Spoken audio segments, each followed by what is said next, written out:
Welcome to Writers Blockbusters, the show where we treat the final edit of a movie like the script. I'm one of the hosts, Bob Rose, and with me is Jimmy and Jamie. And right now, Jimmy's going to introduce himself. I am Jimmy George. I am a screenwriter and script consultant, and my Twitter handle is @JimmyRGeorge. I'm not going to tell you my Facebook profile. No, don't. Jamie? I am Jamie Nash. I am a screenwriter and the writer of Save the Cat Writes for TV and the Save the Cat Beat Sheet Workbook. And, I got a new book called Monster Stompers. Go buy it. If you like this podcast, go buy it. Throw me some shekels. And my Twitter handle is @Jamie_Nash. And you're not going to say your Facebook either. I don't really know what my Facebook is. Facebook. Yeah. I mean, I know it's like Facebook /Jamie_Nash. It's probably just your name. Yeah. But but today we're obviously doing I think one of the first of these, like this new rash of like product movies. This was 10 years ago, but I feel like this was the model for them. You know, we're doing The Social Network. And now we're getting all these like BlackBerry and Air and all this other stuff about how shit started, because we've run out as a culture of things to discover. Tetris, right? Yeah. It's its own version of IP. Yes. But like, you remember when like this movie was coming out, everyone was laughing at the concept of a Facebook movie, and of course, it turned out to be like a classic. So yeah, before we get into it, we're gonna go around and just say our relationship to this movie. We're gonna end on Jamie for this one. Yeah. So Jimmy, you start. Okay, so when this movie came out, I was like a late comer to Facebook, and so I barely even had any understanding of the platform itself when the movie came out. And but I'm a huge Dave Fincher fan, and I'm not like an Aaron Sorkin fanboy, but everything I've seen of his, I've loved, and I am a huge West Wing fan. I've seen the West Wing. That's Jamie's review of the West Wing. Twice through. What do we got? Like sound bars now to press the sound effects? I love it. Cue the whoopee cushion. I love this movie. I think there's a ton of craft involved. It's a really hard one, in my opinion, to talk about what's instructive about it, because so much of what's instructive about it is like Aaron Sorkin himself. And it's really hard to teach people how to write like Aaron Sorkin, but I'm excited about some of the stuff that's on our list to talk about. Cool. For me, I was a huge David Fincher fan, so that was the only selling point for this movie. Like, like the actual content, even the trailer, I was like, all right, Fincher's the only thing grabbing me. I really loved this movie when it first came out. I still say that it doesn't have a third act, in my opinion. I'm not trying to piss Jamie off. I really like watching this movie. I think it's a really good ride, but to me, it just feels unfinished. But then again, that's one of the difficulties in writing something like this and making something like this. Also, our relationship to the actual story in real life, in real time, makes it feel like, well, it just doesn't end there. I don't know. It doesn't feel right to me. It never has on the end, but it's always a great ride up until then, but yeah, I like this movie. It's one of Fincher. The fact that it can be executed so well for something that is essentially people arguing in rooms just is all the craft on display from both Sorkin and Fincher. But I still feel like something's missing whenever I watch this movie. I'll be honest with you. That's interesting. Yeah, that doesn't mean I don't like it. I just feel like something's missing. Just want to be clear. That's it. Jamie? Yeah, and I was a software engineer, so in some ways, like some of the themes here, my software engineering came up in the original .com era, like back in the days of like pets.com and things like that. So it was late 1990s. Here's a funny story was I was working as a software consultant at a company, and we were constantly spinning ideas for companies. Like that's something I really wanted to do. I really got in the business to be to make games at first, but then that transitioned to, games are boring to program. They're fun to play and they're fun to design, but the program is kind of boring. So I got involved just like anybody else, and I wanted to make a company. And I remember a guy pitched me in 1999. I was like, "What are you working on?" And he and I were very, aggressive, wanting to make company kind of programmers. And he was like, "Oh, I want to make a social network and people going." I was like, "I don't get it. Isn't that just email and websites?" And I did not get it at all. It's, this is probably around the time MySpace came. He never made that. And that guy was Mark Zuckerberg. Now, this guy never made whatever he was doing. But I remember he pitched it to me and tried to explain it to me. And I just was like, don't we already have that with chat rooms and AOL Messenger? And your cynicism cost you billions of dollars. It really did. I did not. I was like that. I might have even said that's the dumbest idea I've ever heard at the time.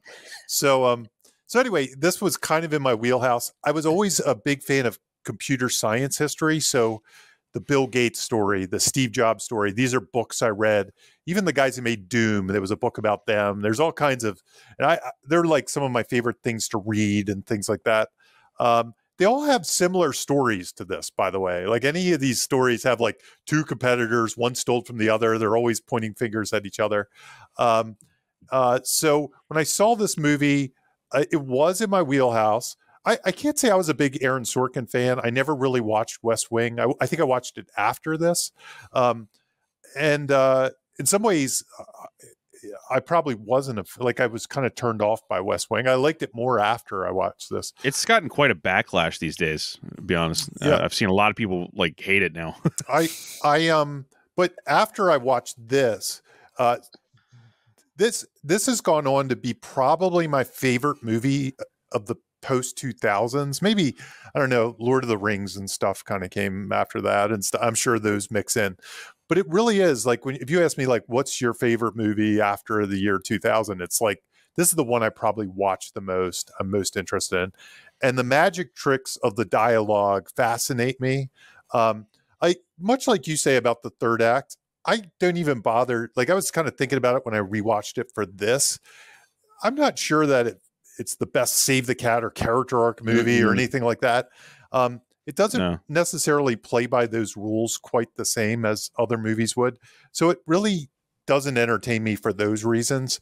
It just entertains me about every scene is just so amazingly entertaining. Yeah. And the one other thing I'll say before we jump in about it. Also, I mean, it's great cinematography, the Winklevoss twins, the score. The score. The behind the scenes of how they achieve the Winklevoss twins. That's incredible. I know that's not writing, but it's incredible. Right. There's just so much. And then every scene is just like a master class of dialogue. Like even the smallest of scenes, I mean, he's swinging for the park on every single scene and connecting as far as I'm concerned. Yeah. I mean, there are scenes in this movie that have no right to be like amazing dialogue, and they have amazing dialogue in them. And I'm just like, wow, this is just blowing me away. Yeah. Two people sitting at a bar. Yeah, two people sitting at a bar, or just some connective tissue scene, but he just goes to town. He's like he doesn't take a break on any scene. Like there's no scene that's just like, this is a throwaway. He's just rocking it. So, and the other thing, the thing I was going to say was, I also am a big fan of biopics, and it probably happened after Social Network, probably not before. But I'll watch any biopic, and I've watched all the Lifetime biopics, and it's kind of funny to if you watched the I don't know, the Saved by the Bell behind the scenes movie or something on Lifetime. I love it. Right, I'll watch all of those, and it's so weird because this is that, but it's done so much better, and I think you can see why.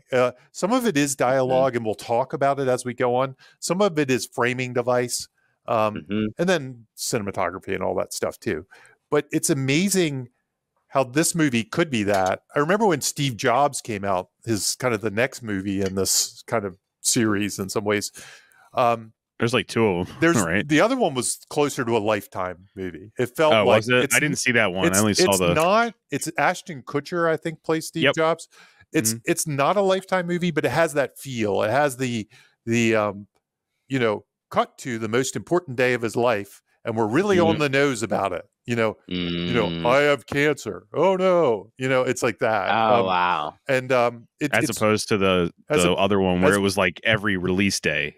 That's what right. they did. And they didn't. It was Aaron Sorkin wrote it, and it's I like very that much movie. that. No, it's another movie that has great dialogue. It's not as good as this movie, but it has great scenes in it. So anyway, that's where I'm at with it. So I'm a big fan of this movie, and it's mostly because I just think almost every scene is rewatchable for me. Like every scene when I'm like, I know that. Oh man, wow, what are they doing here? This is incredible. Like the scene work is so incredible that I could literally watch any scene in this movie pretty much and be amazed by it. So that's where I am with this particular movie. I think we should inform the listeners about our lists because I think it matters. Yeah, like please. why we picked. I'll let that. It was your idea, Jimmy. So you explain, please. So I thought it would be fun instead of just trying to like tap into the zeitgeist as far as what classics we were doing from week to week. That all three of us got to make like our top 10 list. That for me personally, my list is not my favorite 10, but it's 10 scripts I really, really want to talk about. And so each of us made a list, and this is the first episode we're doing off that list, and this is on Jamie's list, right? That's right. Yes. And it's also because we assumed a movie was going to be released and it wasn't. So then we consult the lists, Yeah, it's a good backup. I believe it was me who said, hey, the metaverse just collapsed. Let's do Social Network. Yeah. My wife just told me that she heard that all the metaverse employees have to go back to the office, which is hilarious. Yeah. They can't do their jobs from remote. Yeah. Also, don't forget the metaverse was created like as a cover up of Facebook's like ill dealings with some stuff. So it was like created in haste and then it failed completely. So this is our celebration of that. All right. Sure. It's a reason, because we all in the past, to be honest with the listeners, like Jimmy, you always try to find a reason why we're doing something, whether it be a holiday or an anniversary, or if it's a new movie, it's a new movie. But like in this case, we kind of don't have a reason, but I'm saying the reason is that. I want to throw a quick audible if it's okay with you, Jimmy. Is it possible to do your adapting true stories up front? Because I kind of we usually go into the. I meant to copy it there because that's okay. This movie, who wrote it? Just super quick, I'll give you the box office and who wrote it. We mentioned Aaron Sorkin, but it was based on a book. It was called The Accidental Billionaire, if I remember. Yes, The Accidental Billionaire. Terrible title. Horrible title, right? Horrible. That sounds like a Disney movie from the 70s. It doesn't tell you anything about Facebook either. Like, it's terrible. It's The Accidental Billionaires by Ben Mesrich. And if I remember correctly, and I didn't research this part, but if I remember correctly, Sorkin like got the galleys of it. He read the first chapter, he got the gist, and he kind of riffed. He kind of just made it up, like a lot of the rest of it up. Jamie, what I read is that they sold the pitch on a 14-page, like the pitch for the movie, based on a 14-page pitch doc for the book that wasn't even written yet. That might be what I heard. Fincher was literally on his ass the same way that HBO was on, what's his name's tail for Game of Thrones. Like, get the pages done so we can make the movie. Like, what I mean? Not Sorkin, the writer of the book. We need your book so that we can adapt it into the movie. Right. So that's what I read. So I don't know if it's true, but all I remember what I remember is that Sorkin didn't really have the book when he wrote the movie. He had, just some. So I actually don't know much about this. Like, is this movie considered, because of that, because of what you just said, is this movie considered inaccurate? Very, very inaccurate? There are inaccuracies, but that was deliberate. Was deliberate. Okay. They were, the inaccuracies of the movie were your classic. Jamie, did you want to kind of lead in and I'll bounce off of you as far as, because you have experience writing biopics. So, for sure. And So this movie box office, by the way, we always talk about that, did make $224 million at the box office. For a talkie movie, that's really good. Whoa. Yeah. And the budget was low, all things considered. It was $40 million. So, it was a big, made a lot of money. I can't remember if this one won awards or not. I think it won Oscars. I'm not sure which one. Shame on us. It definitely got would be nominated for screenplay. Oscars galore. Yeah, I didn't look again. Yeah, that's I okay. kind of forgot this, but so yeah, I've adapted things in the past like this, and you have to make big choices. Usually, you have to figure out like what your in is. You have to find the theme. You have to find the plot. All these things. And one of the big takes that you have to find is kind of like the character arc. What's the theme? Usually when you crack that, you can kind of crack the rest. You can kind of crack the scope. And I think Sorkin latched onto this. Oh, here's a guy who created the greatest social network, and all he wanted was a friend or a connection. He wanted to make a connection. He wanted to make a friend. He wanted to have somebody to love, but he didn't know how. And he ended up building this whole thing kind of as his want, when his need was this other thing, like a personal connection. Like instead, he went about this wild way of doing it as which started out almost like a revenge thing. After he broke up with the girl, and then all the stuff that came after it. So that seemed to be his in. And then you have to figure out like, well, how much story do you tell? If everybody already knows that he wins, then what's the story? And courtroom cases are a great way to kind of frame things. I think we talk about framing devices later, but we can kind of mix that in here. Yeah, and he's done that. He's done that to great effect before with The Few Good Men. So that's his wheelhouse. and just recently he made that. What was it? The Chicago 12 or Chicago, whatever? Yeah. 10, 7. I think 7.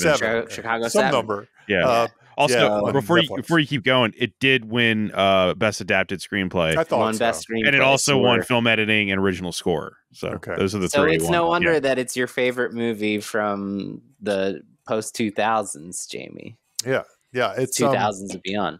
So these are some of the adaptation questions you need to ask, but then also you have to kind of bring it in line. Like once you come up with your through line, once you come up with kind of your hero, goal, obstacle, stakes, then you start manipulating reality often to make it work. And it really becomes, at least for me, when I do these kind of projects, I love to keep as much truth as possible, but sometimes you have to reorganize timelines. You have to kind of skip over timelines, and maybe you have to fudge, like maybe you see like a big event, but you fudge like the motivations, you fudge like the conflicts, you fudge some of the things that go into it that nobody really knows. So you have to kind of make that stuff up, but you kind of do it based on your take on the story. Like you have an idea of the story, and you start manipulating things to land like a story, as opposed to a bunch of random events. It's like if your goal in doing this, Jamie, is it more to make a great movie or to make a great I don't know, account? You know what I mean? What's the more important thing, or is it just like a balance on a razor's edge? Yeah, I think there's a little bit of both. I think when I do it, it's kind of like a whiteboard exercise where I put up all the greatest hits and I try to keep those, and then I feel free to connect the dots, and that's where I come in, and it isn't the 100% great account, but I want to tell you all the highlights of the story. I want to hit all those big spots, and I do everything. They're like my darlings, and I hardly ever, when I do a biopic, me personally, this is the one place where I try not to like cut my darlings, because I think that's like important. I want people to go out. That's the reason people come to see it. Yeah. So I would rather fudge things and make it work than get rid of my darlings or something. It's kind of like the Jobs movie, right? Like that movie is just when he's launching products. There's no other days in that movie. So they cut it down to just those moments that you would care about. Right. Except his best moments, right? Except that's what's interesting about that movie. I'm sure there's a whole bunch of things that he said and did that didn't happen during those things that he has to then put in those things. Like the big, like for example, that movie has a big fight with Wozniak. That's this great scene. I don't know if that scene ever really happened or happened in that way. Maybe it did. I don't know. But my gut says it didn't. But my gut says there's truth in that moment probably did happen in a way, whether it was emails or something like that. So they were expressing two opinions, but he put them in the same room and did things like that. So he's expressing reality through fiction is what I think. Man, everything that you just said is exactly what I was hoping to discuss when I put it on the talking point. So the reason that I brought it up is because I have consulted on a great many based on a true story, right? And what I find time and time again in amateur scripts, people who are just learning the craft, right? This is like maybe their second script and they want to do based on a true story, is they are so rigid with the facts and the history that they are unwilling to compromise the facts for the benefit of the story, right? And that's like my belief is that it's not history, it's a movie. So you can Jamie, the greatest hits and everything that you just said, it's like if it rings true, even if it didn't happen exactly that way, that's all that matters. Does it ring true within the story that you're telling? That's like a good litmus test. So I wanted to bring up a few fact versus fiction to show how the problem solving, because my favorite thing about this movie, what I appreciate the most about this and biopics in general, is everything you just discussed, Jamie, like the problem solving of how to tell this true story in a way that's like emotionally impactful, right? So I don't want to go too long because we have some other fun stuff on the horizon here. But first, let's talk about Eduardo's role in reality. So, the movie painted him as the victim, and they went through, like, he invested $1,000 and he invested an extra $18,000 to get that house. And basically, according to the movie, all of the money was Eduardo's, and it was all because of him that they were able to do this in the first place. In reality, he did invest $1,000, but they ran out of that money, and he was unable to get more investors in New York while they were still expanding the company. And Mark Zuckerberg's family had to take out a loan and basically save the company. And then while that happened, Eduardo then started his own company and illegally and without permission started running ads on Facebook for that company, and that's what caused the big riff, because Eduardo started his own company after. It's so much less cinematic.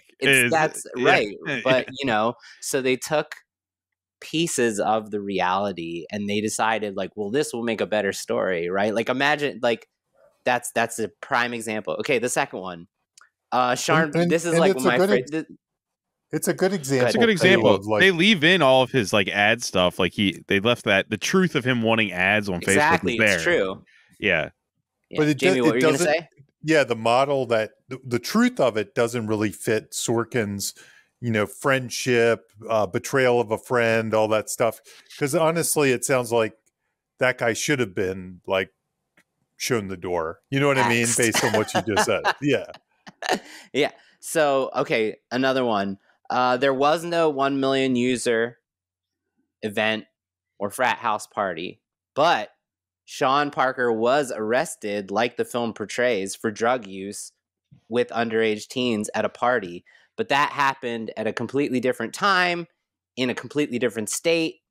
So it's, again, like Jamie said, like, it's a greatest hits of the story, right? But how you problem solve, like, how do we take that very memorable and impactful moment in the history of this story and rework it in a way that rings true and fits, like you said, Jamie, Aaron Sorkin's telling of this tale, right? They also adds to the mystique of Mark Zuckerberg because he wasn't there. in the wasn't there. movie. It Yeah. makes, remember how it's like the accusation of, wait, you weren't there Right. for a reason, and then it doesn't say yes or no. It It leaves it for the implies, audience, yeah, it that there was a implies setup or that something. he did that, yeah, Yeah. and that, you know, that's like completely different. But he did get arrested for all the same reasons that the movie has him arrested. It did lead to his firing for Facebook, even though he still owned on the books a percentage of it. So there's a lot of truth in it, right? But they adjusted it to fit the story. So this is my favorite one because I think this sort of validates for me the argument that you should be willing to take major creative liberties for the sake of the story. There is no Erica character in reality. The girlfriend from the opening scene that we're gonna play out, she does not exist. In reality, Mark Zuckerberg was dating Priscilla Chan the entire time he was at Harvard. They got married. They're still married, and they had a kid, and they're still together and with a family, right? So like this portrayal of him as this lonely guy who, you know, Borderline destroys, sociopath. Yeah. who destroys all of his relationships, you know, and leaves the story, leaves the million user story with no one, and the story itself with not a friend in the world. That's a major falsity, right? That's not true at all. So, but if you take that away, if you give him a relationship, like a romantic relationship for the duration of the story, it doesn't have the impact that he this needs to be movie alone. does. He needs to be alone. He needs to be that asshole at the opening. And I'm not trying to defend him and say who knows what he's like in real life. What I'm saying is he was in a relationship with a woman while he was at Harvard, and that relationship is still he's still married. He's married to her today, you know, decades later. So no, the movie paints a very different picture of that man. Yeah. But I don't, like you said, I don't know Mark Zuckerberg. Don't know Mark Zuckerberg. But the movie is not flattering to him at all. But I think if you're out there and you want to tell a movie that's quote unquote based on a true story, you have to be willing to take creative liberties with the history in order to tell the best version of the story. So yeah. Cool. I like your audibles, Jamie. Yeah. So we moved that was at the bottom. We moved it up to the top. So now we're at page count. Yeah. Jamie, do you want to take this? This was yours. Yes. The only thing I wanted to say about this, because it's something I bring up in a lot of my classes, is, you know, there's this whole notion of 1 page equals 1 minute in screen time. So for every 1 page of you know, final draft or PDF or screenplay, you are portraying 1 minute of screen time. And it's a very important rule, and it's an important rule for new screenwriters to get used to. So they don't just write a car chase and the car chase is 3 minutes and they just wrote a car chase, or I get that all the time where it's like they want a car chase to be 5 minutes long and they write it in a paragraph. And it's like, no, you got to fill the pages. You got to fill the 5 pages.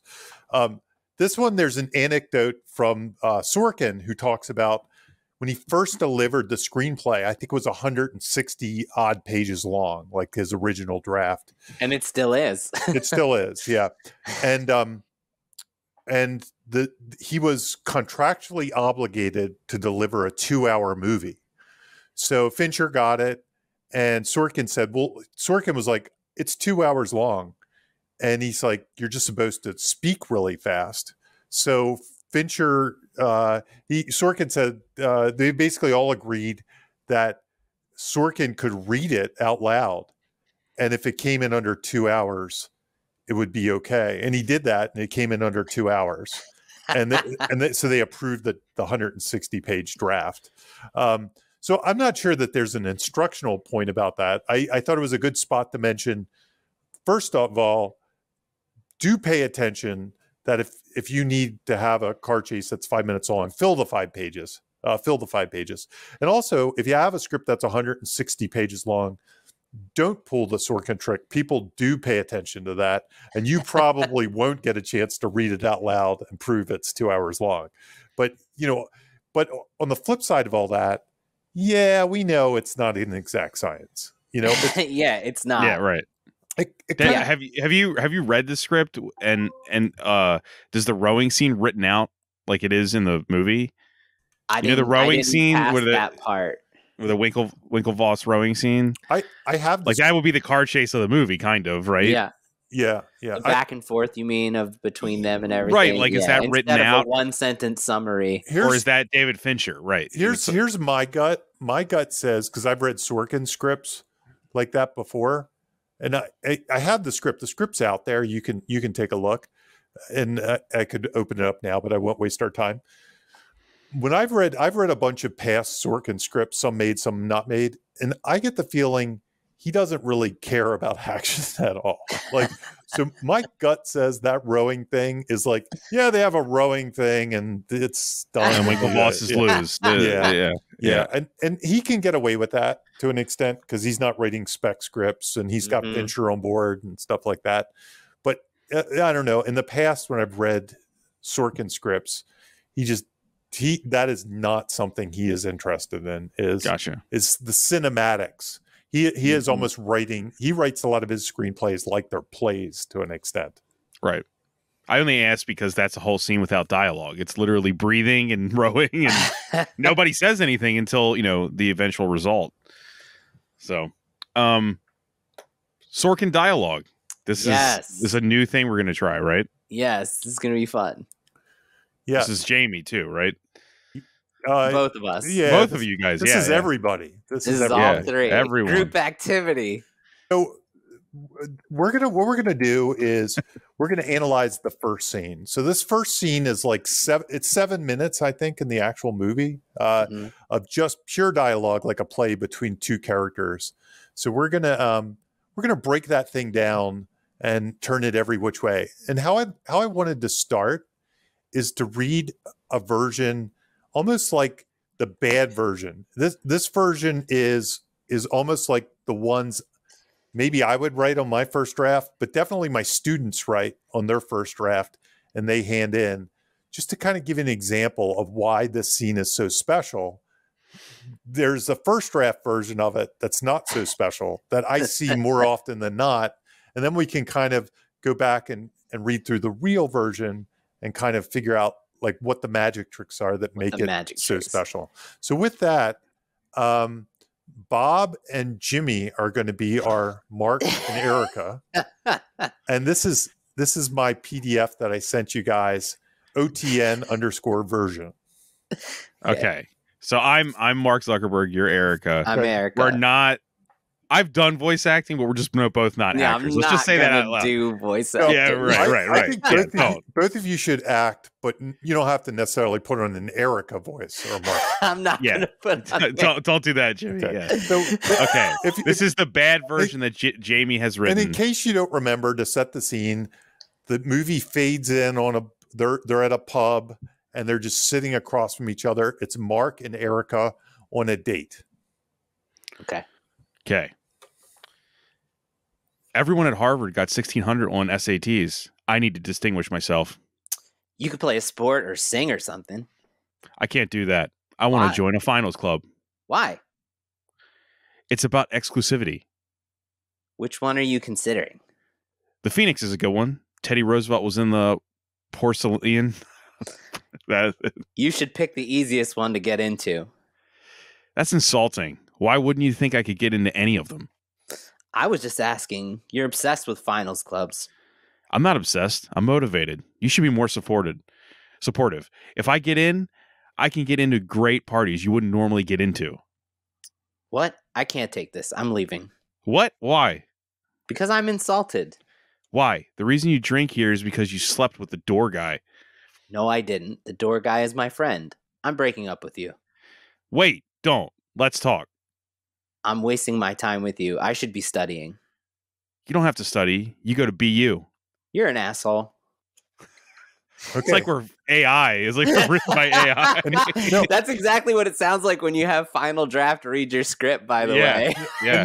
And honestly, I always say to my students who write like this, and most of them do, by the way, like, and it's very weird. Like, this is one of those things that is hard to teach. Like, I think some people are just born with coming in not doing what you just did, because I get scripts like this all the time that is exactly, it's people saying things that is exactly on their character's mind. They're just saying exactly what's on their mind, and there's no characterization at all in any of the. There's no anxieties. There's no sense of humor.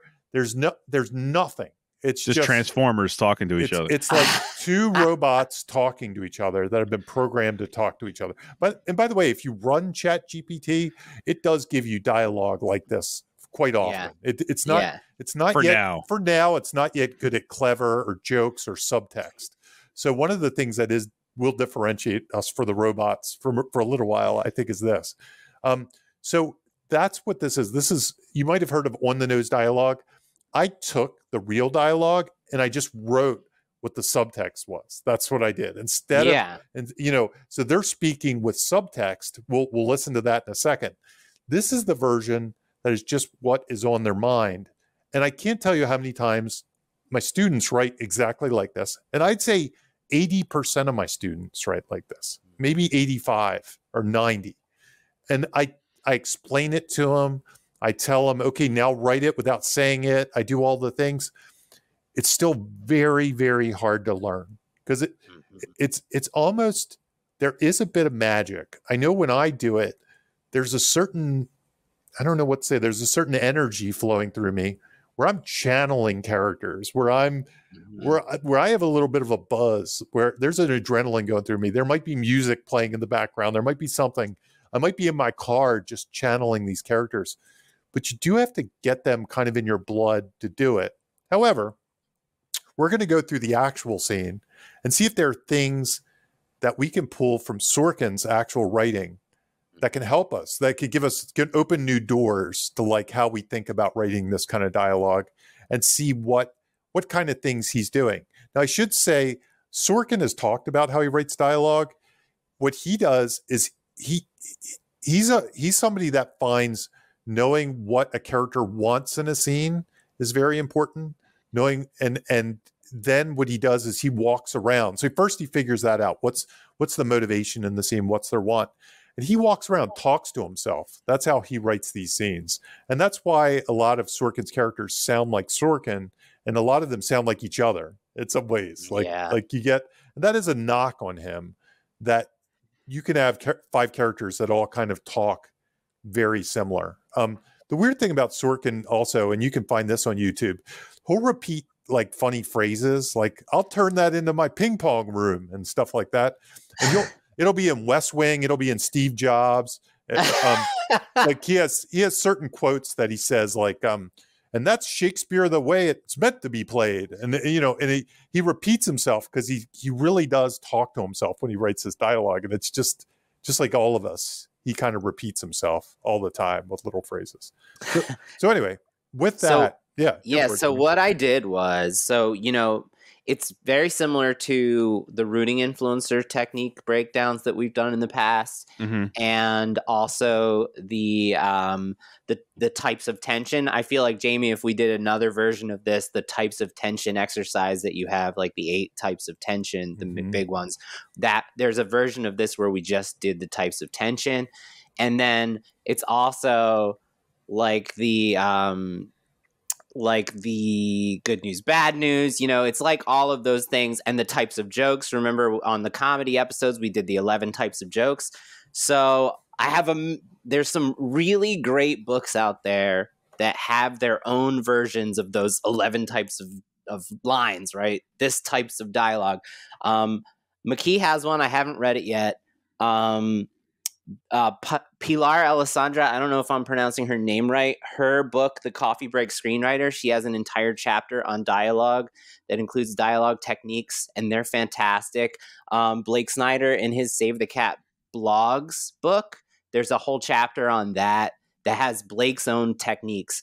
I chose a book that I've never brought up, 99 episodes. I thought it was a good time to bring up. It's one of my favorite books on the craft. It's called Writing for Emotional Impact by Carl Iglesias.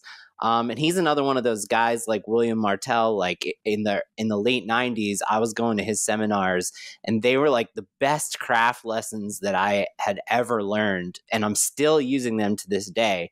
So he has an entire he has an entire chapter on the tricks, Jamie, where he codifies the tricks. And so what I thought we could do is we could read the dialogue and then stop and label the tricks, right? And I think it's going to be really instructive. And I found there's more than 20 examples that we're going to stop, but I found 20 different techniques in the first 9 pages. 20, and we're gonna talk about them. And these are the tricks.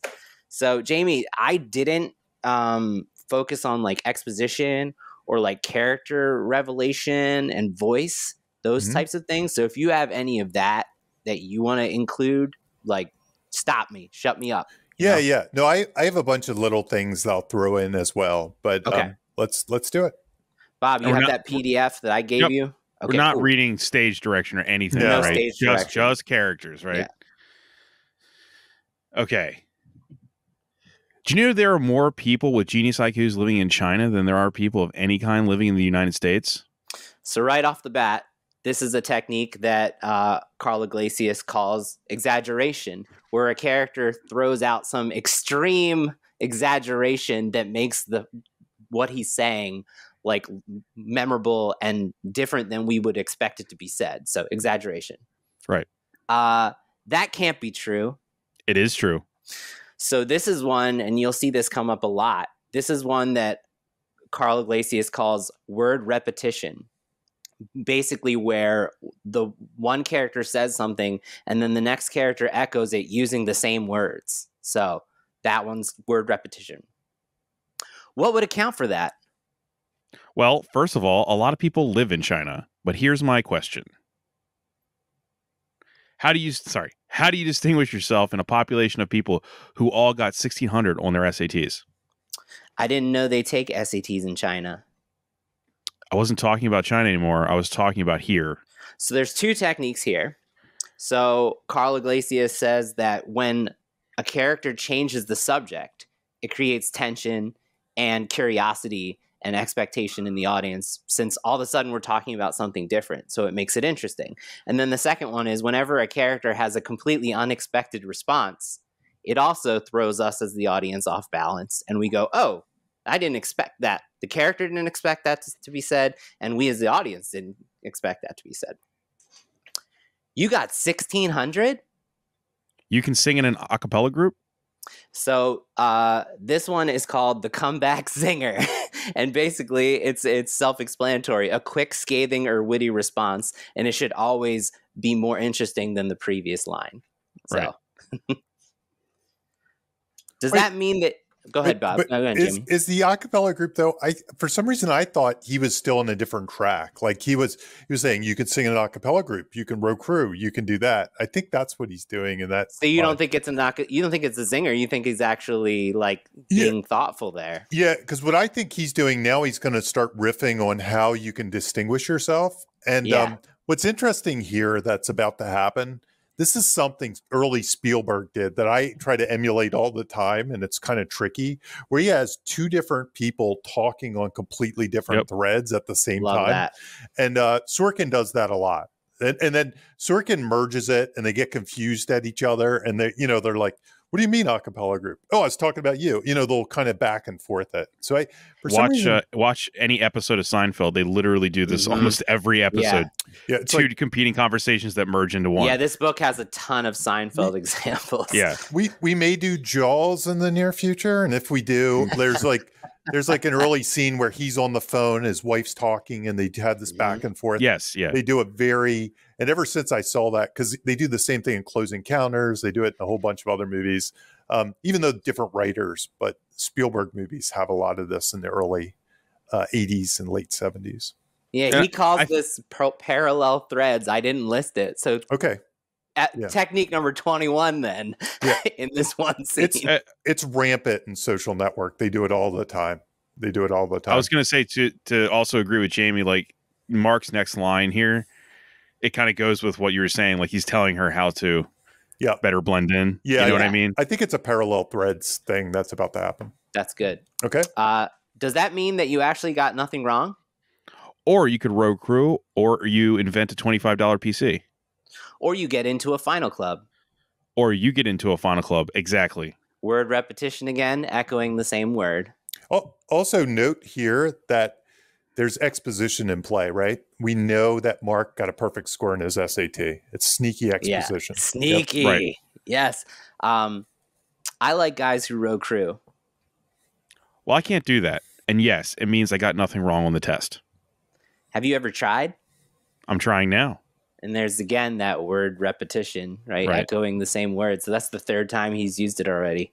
To row crew? To get into the final club. To row crew? No. Are you, like, whatever, crazy?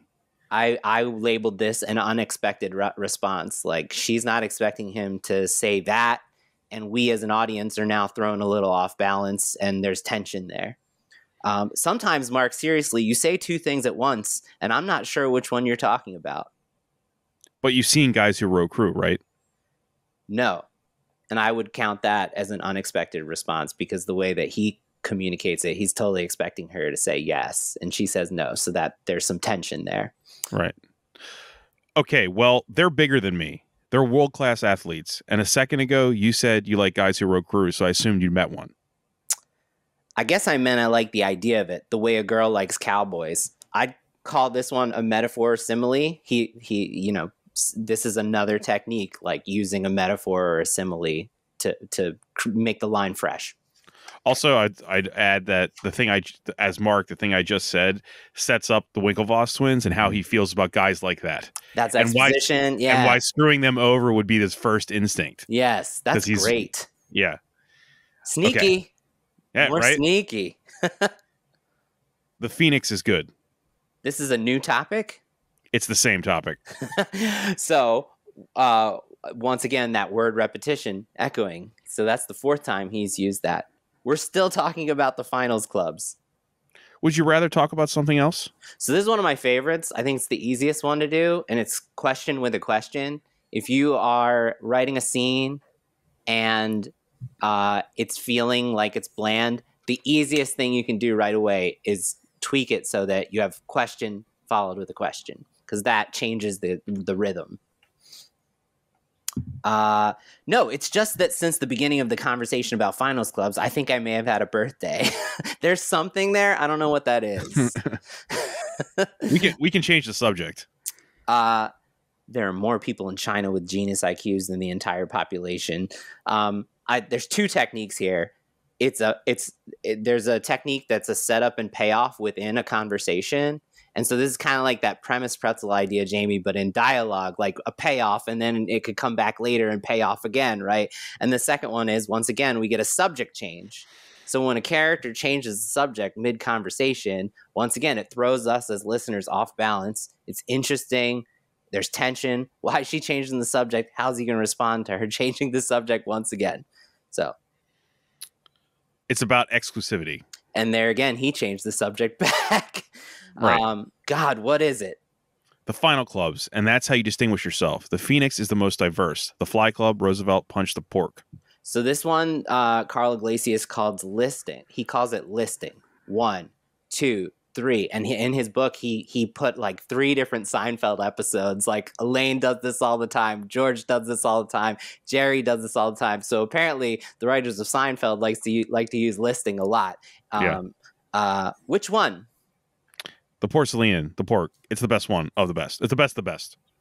I actually meant Roosevelt. Which Roosevelt? So that's an unexpected response. Theodore. Okay, well, which is the easiest one to get into? And we're not talking stage direction here, but there's a pause here. Mark takes a cigarette from a pack. That doesn't happen in the movie, but in the script, lights it, takes a drag, and blows the smoke out before he says. So that's a silence. So another one of Carl Iglesias' techniques is pregnant pauses, silence. That creates tension. That makes dialogue scenes. That's another one of those tricks. Makes the scene more interesting. You said Bob? Yeah. What? Why would you ask me that? Again, question followed by another question. I was just asking. They're all hard to get into. My friend Eduardo made $300,000 betting on oil futures last summer, and he won't get in. Money or the ability to make it doesn't impress anybody around here. Everybody can do that. And again, sneaky exposition in this section as well. Eduardo has money. Yeah. That's right. Yeah. It's great. Yeah. He made $300,000 in a summer. He likes meteorology. So this is one that he, instead of unexpected, Carl Iglesias labels this trick as inappropriate response, out of place response. So all of a sudden we're talking about meteorology, like that is completely out of place in the topic of conversation right now. So it's not just unexpected. Well, we think it is. We think it is, right? And that's that reversal, right? Then we get a reversal. Right. So out of place response. He said it was oil futures. You said it was oil futures. If you can predict the weather, you can predict the price of heating oil. You asked me that because you think the final club that's easiest to get into is the one where all have the best chance. I've lost my place again. It's like she's responding to the conversation. Yeah. Anyway, it's that parallel threads, right, Jamie? It's like a reminder that they're on two different parallel threads right there. So you asked me which one was the easiest to get into because you think that's where I have the best chance. The one that's the easiest to get into would be the one where anybody had the best chance. I just think you asked the placement of where you asked the question. I was honestly just asking, okay? I was just asking to ask. Mark, I'm not speaking code. So there's two things there. I actually didn't label this on the page I gave you guys, but number one, there's an interruption. And so Carl Iglesias, that's one of Carl Iglesias' tricks. Interrupting creates tension and throws us and the characters off balance. And two, there's another metaphor, right? Like, or that's another simile or metaphor technique. I'm not speaking in code. Okay. Erica. You're obsessed with the finals clubs. You have finals clubs OCD, and you need to see someone about this who will prescribe some sort of medication. You don't care if the side effects may include blindness. You just do it. So that is a technique that he calls comic comparison, right? So she's comparing it to an illness, right? Comedically. Final clubs, not finals clubs, and there's a difference between being obsessed and being motivated. So this is another technique. He just simply labels corrections. When one character corrects another character in the dialogue, that once again throws the other character off balance, throws us at the audience off balance, and creates tension. Yes, there is. And it's interesting, like this section, thinking back to my on the nose version, there's a difference between being obsessed and being motivated. And then when she says, yes, there is, what's the subtext of that? It's like, you're obsessed. That's really right. the exactly. subtext. Yeah. Yeah. And so the bad version would just be that. It would just be, you're obsessed. Yeah. Well, you do. That was cryptic. So you do speak in code. I didn't mean to be cryptic. So there's two techniques there. There's that word repetition again, and then he's paying off that earlier line about I'm not speaking in code, so it's that idea of like you can take a line, plant it earlier, and then revisit it later for almost like either to be shitty or to be comedic. I'm saying I need to do something substantial in order to get the attention of the clubs. Why? Because they're exclusive and fun. They lead to a better life. So this is one in the script. It's in italics, which it's the first line in the whole dialogue scene. It's in italics. And, there's some people put an underline. Jamie, do you use underline, caps, or italics? I use all of the above for different reasons. Yeah. It just depends on what I feel, So this is a technique as simple as he calls it visceral and emotionally charged dialogue. So when something is extra visceral and emotionally charged, then all of a sudden it becomes more interesting. And this is the first truly emotionally charged moment in the script. And it comes from Mark, who is like, not emotional, trying to not be emotional. So that's interesting. You think Teddy Roosevelt got elected president because he was a member of the Phoenix Club? He was a member of the Porcelain, and yes, I do. Again, there's a correction. So correction creates tension. Maybe he sang in an a cappella group. And there's two techniques. It's a zinger, and it is once again, it's a payoff. It's a callback. Yeah. I want to be straightforward and tell you that I think you should be a lot more supportive. If I get in, I'll be taking you to the parties and you'll be meeting people that you wouldn't normally get to meet. You would do that for me? You're my girlfriend. There's our first, it's okay. There's our first sarcasm in the whole script. So it took 6 pages of dialogue to get to a sarcastic line. I see this one kind of used the most. Jamie, do you see this a lot with your students? People being... Yeah, absolutely. Absolutely. This is sort of like the easiest one. It's the one I see the most, and it's good. Like I'm fine with that, but it's like that thing that I like. I read a lot of scripts where people are really good at one thing, and they just sort of wield that one magic trick over and over. They do the same card trick over and over. So after the third time, it just becomes not special. So like sarcasm is good if it happens once every 6 pages, right? Not once every page. You're my girlfriend. Okay, well, I want to be straightforward and tell you I'm not anymore. So there's 2 techniques. Earlier, he said, I want to be straightforward and tell you that blah, blah, blah. So she is repeating that. You know, that's the word repetition again. This starts to also go with Jamie's thing earlier about how everyone has the same voice. Mm-hmm. Like she kind of does sound like Mark, right? Like she sounds like him responding to himself almost. She does, but the way it's almost like that's the only way to get through to him, you know? Right. Like, she's on the defensive. I'm not saying it's completely the same, but there is a voice there.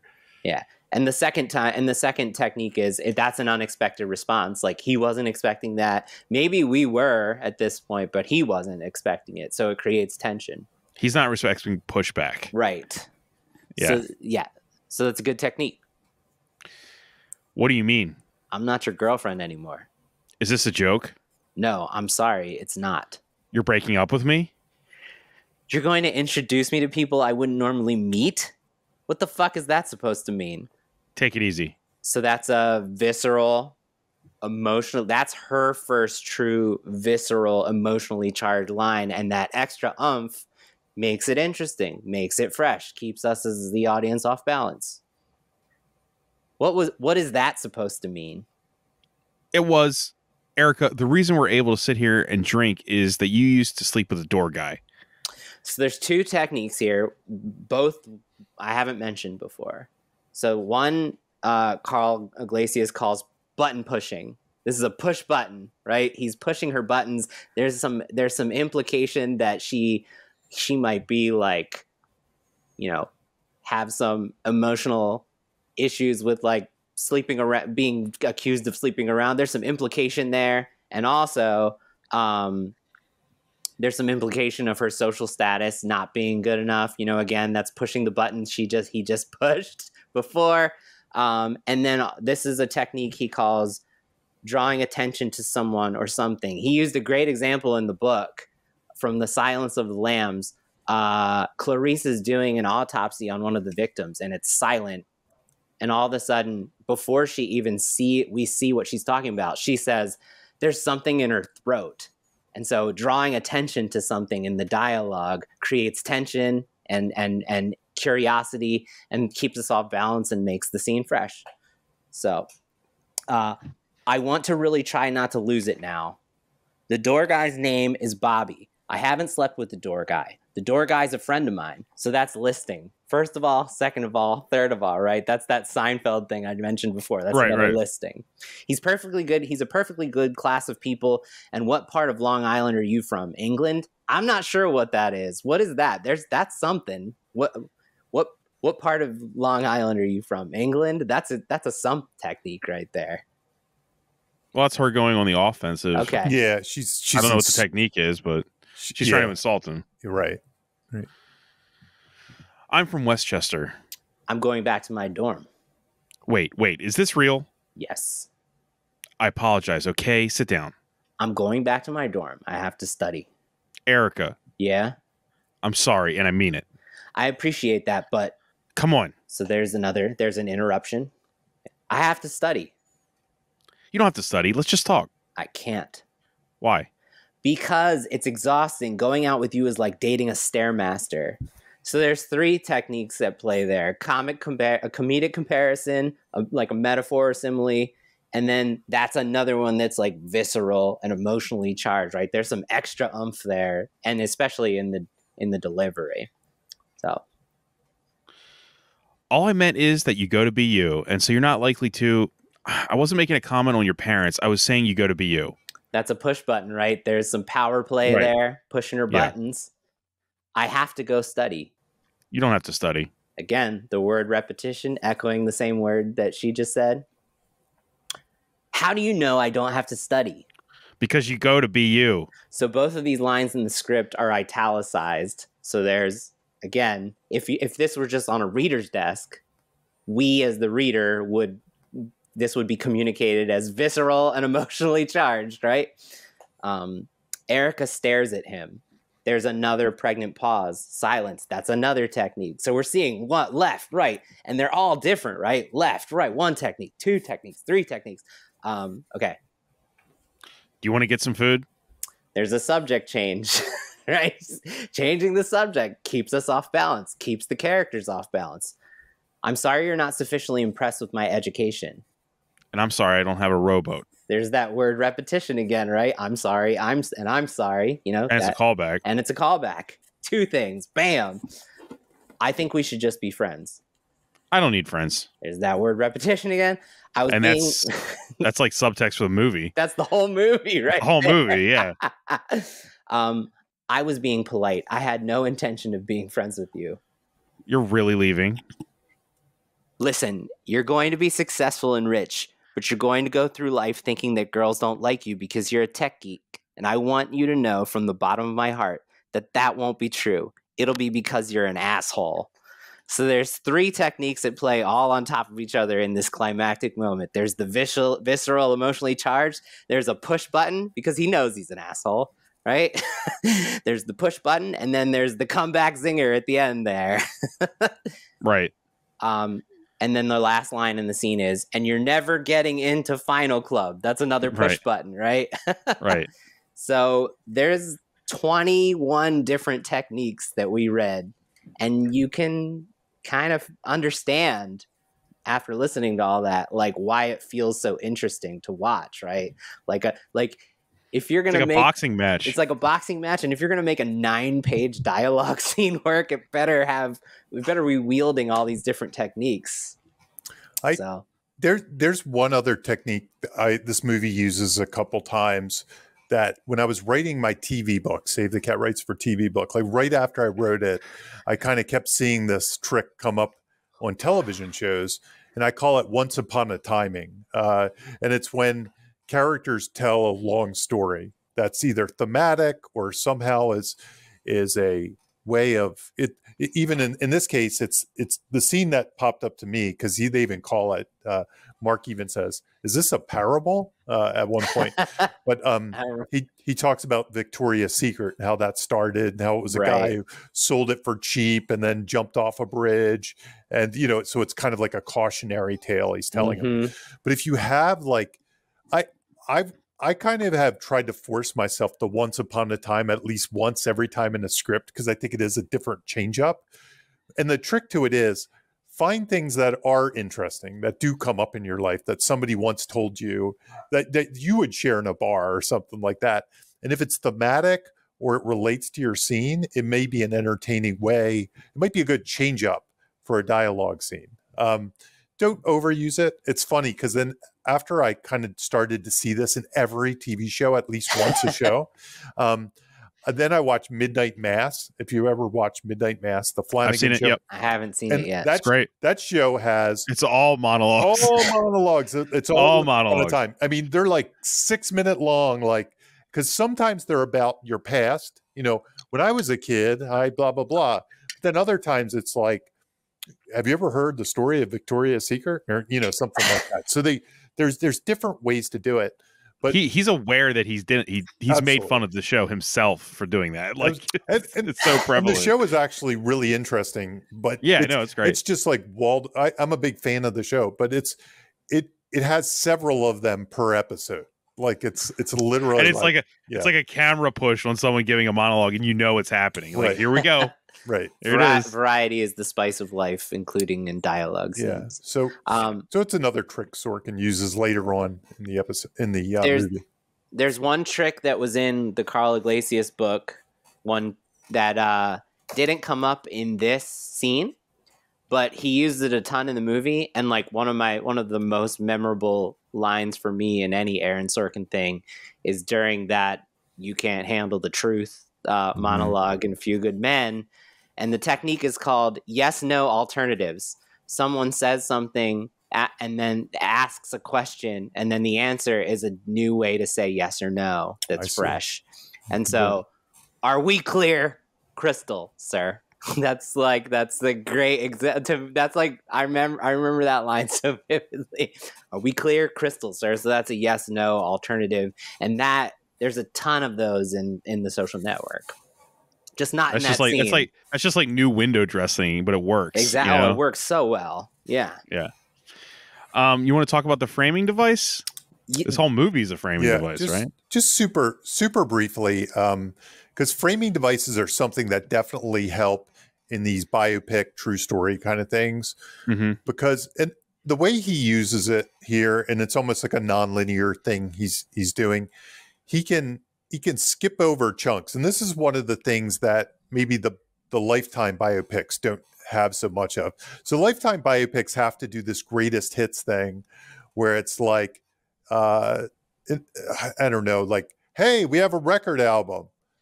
Oh, I'm addicted to drugs. Oh, I have cancer. Oh, I'm pregnant. You know, and it just skips, and it's so weird because it's so disjointed, and they have to be very on the nose about it because they have to cover so much time. Yes. And I think the cool thing about this framing device is it allows you to do that. It's like, well, you know, well, tell me about this thing where they had a party, and it's like cut to the party, you know, and it doesn't feel unnatural like those Lifetime biopics where they're just 2 years later, I have cancer, you know, or whatever, or I'm pregnant, or whatever the thing they have to do. They can use this to bridge the gap because they're asking questions and jumping around in time. And they can also fill in like some context and emotional context. Yeah.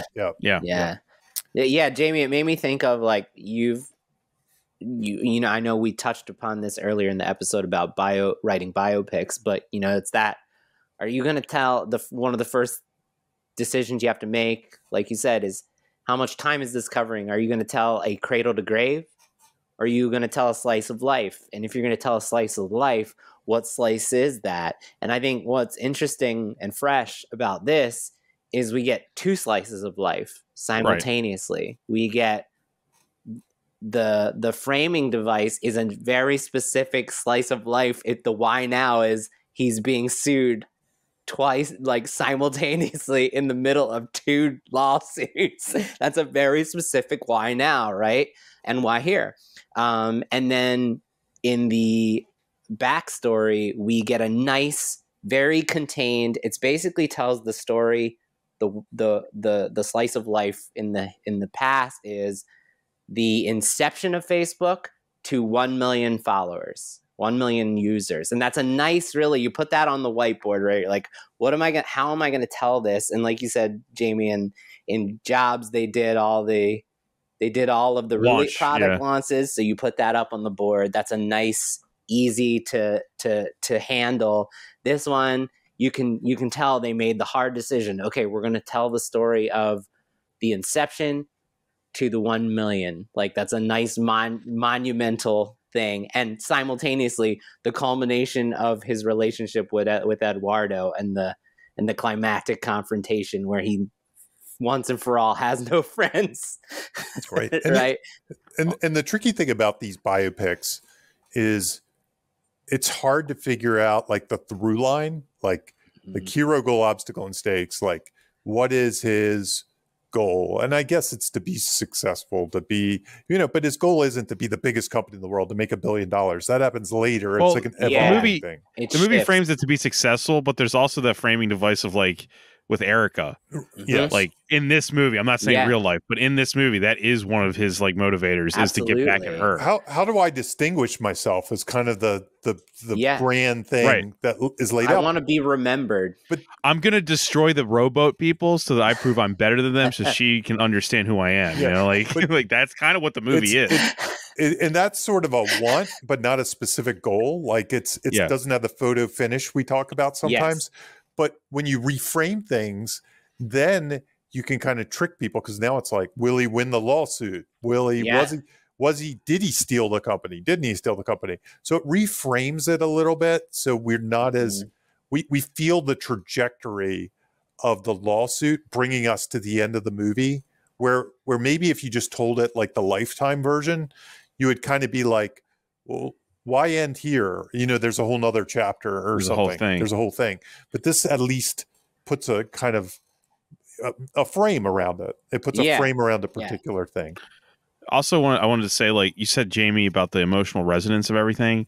What's interesting about this story is it's about a guy who doesn't show much personality at all, but the framing device is where all the emotion actually lives. Like the scenes with him in court with Eduardo are where the movie's actual heart and emotion live. But the actual events are, besides being written by Aaron Sorkin, are really mechanical.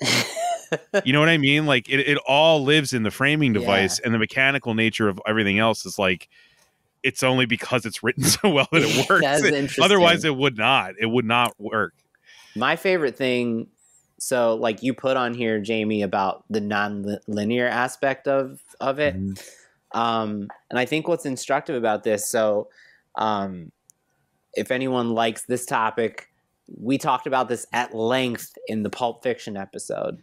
And that is like the only reason that you should be writing something non-linearly is, to your point, Bob, if it's the most emotionally satisfying way to tell the story. Like if you tell Pulp Fiction linearly, it's not as emotionally impactful a story. It's not as thematically resonant because it ends the way it ends and it's builds to what it's building to non-linearly.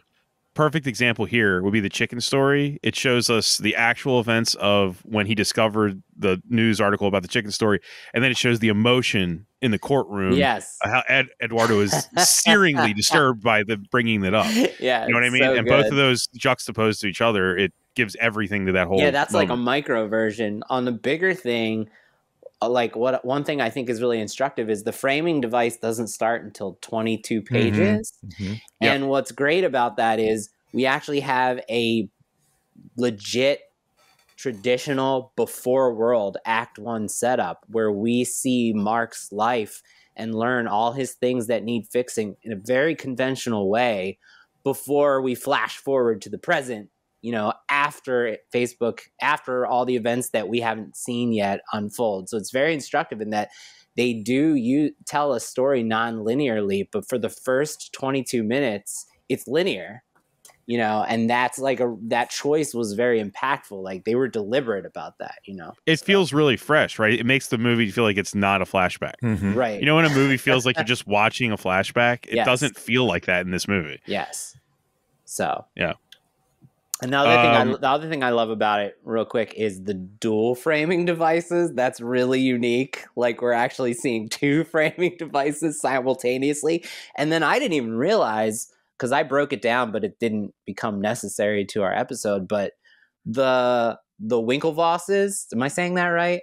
Yeah. Their deposition, the Winklevi deposition, it ends on page 75.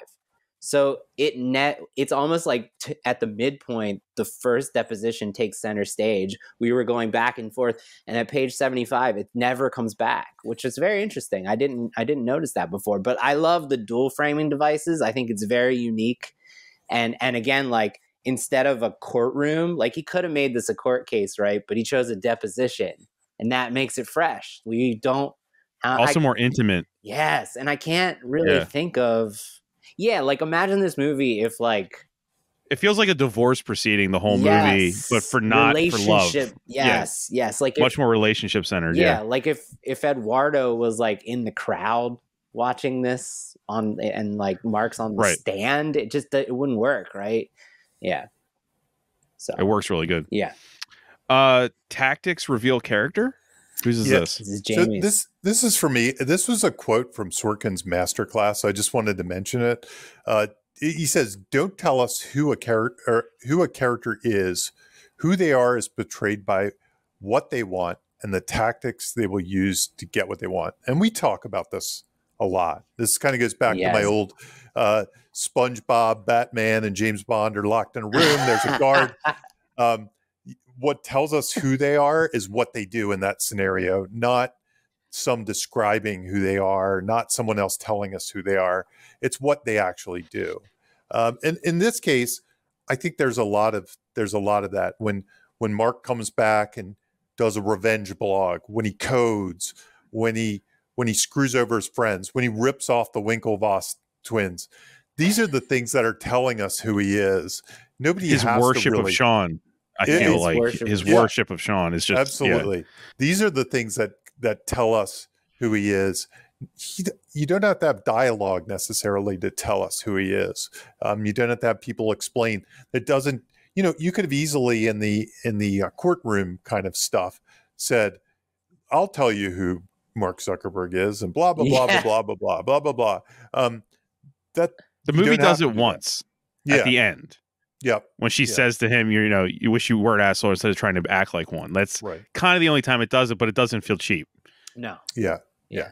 Yeah. That's her kind of summing up the Something of almost Mark like, Zuckerberg. yeah. That's like Yeah. closing thesis from the beginning of the Closing asshole thesis. thing. Well, to Yeah. have this whole movie and no one just say it out loud, you almost need Yeah. someone to just say it once. He needed to hear it, Yeah.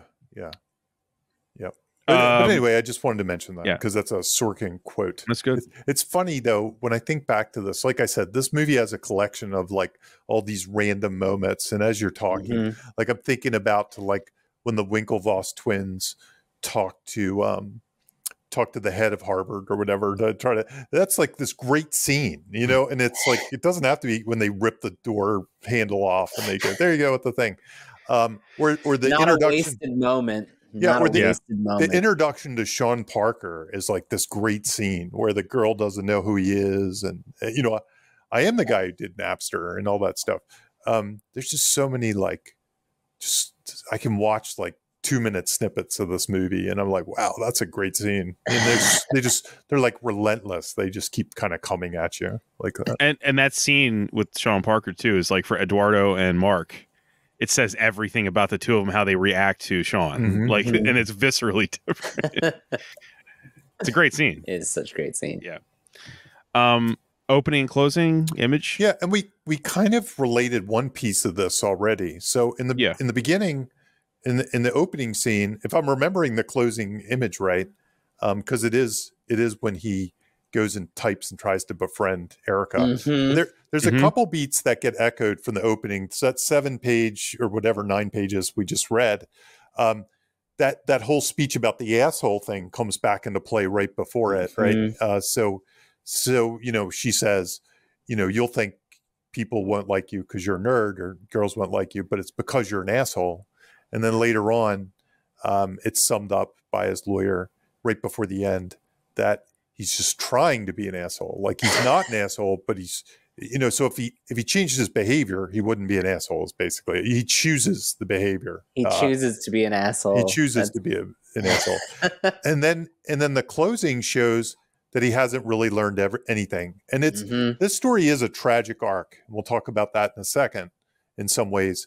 Yeah, that's why I put it this here because they go hand in hand. And that so a lot of times when you write scripts, like I always suggest the first 2 things you should come up with is the opening and closing of your character. How do they start the movie? Like what's their problem? What's their flaw? What's their longing?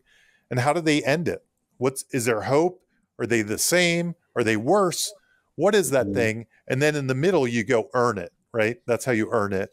And in this movie, there's all this success, there's all these life lessons that could be learned, but he ignores them and he really ends up in the same place he was at the beginning of the movie. He's in the same clueless place where he's trying to find this friend out there. He's still fussing over Erica and he really hasn't changed. He hasn't learned anything, but he's still We come learn the along. lesson, but he doesn't. We learned the Yeah. lesson and he doesn't. And that's a tragic arc in some ways. When we know the lesson is there to be learned, there are moments, but he chooses to reject it and go off in a different direction.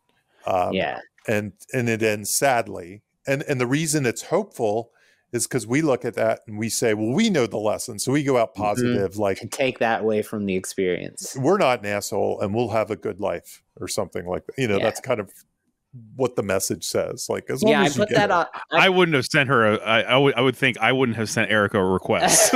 That's Yes, exactly. I wouldn't have made Yeah. that. Yeah, it's huge error. There's a couple things that I just wanted to talk about when I put this on here, which is it's a super instructive, easy, almost Disney level example of the opening of the bookend of how to construct that opening image, closing image, before and after snapshot, specifically for a tragedy.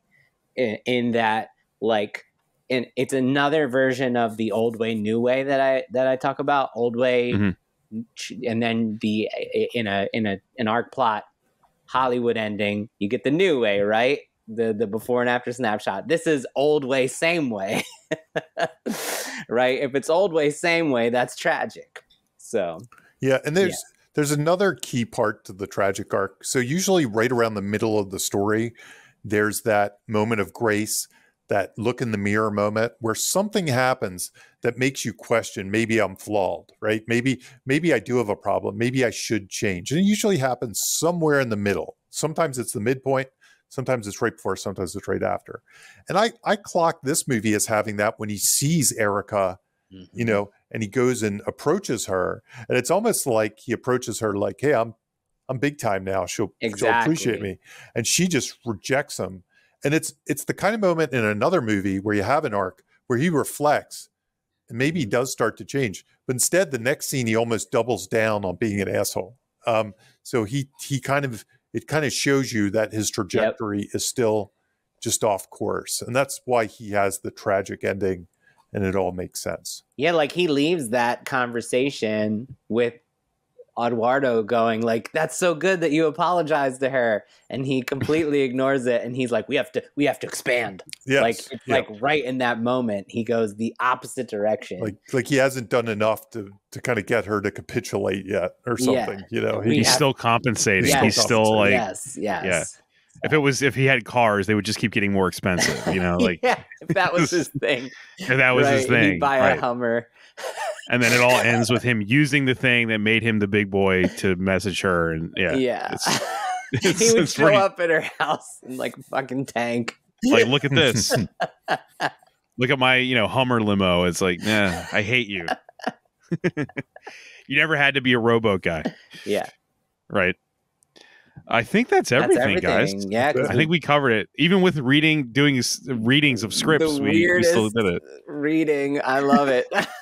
People are probably going to be like, what the hell is going on? Do they know they're not actors? Yes. No, I really enjoyed that exercise. It's fun. Yeah, it's good really stuff. Good. But I think that's everything. Did you guys have anything you wanted to plug, add, anything? Jamie, you have some stuff. I mean, I know you already plugged your book. Yeah, that's really all I got going on. If you want to buy it, it's a kid's book, Monster Stompers. It's kind of like, I always say it's like Ghostbusters meets Godzilla, but it's for kids, but I kind of always write for adults. It's like, if you read it, kids will like it, but certain adults will like it too. Cool. Do we want to tease what's coming next, or do we want to leave them in suspense? Sure. You can. Jamie already said nobody it. Listens to this.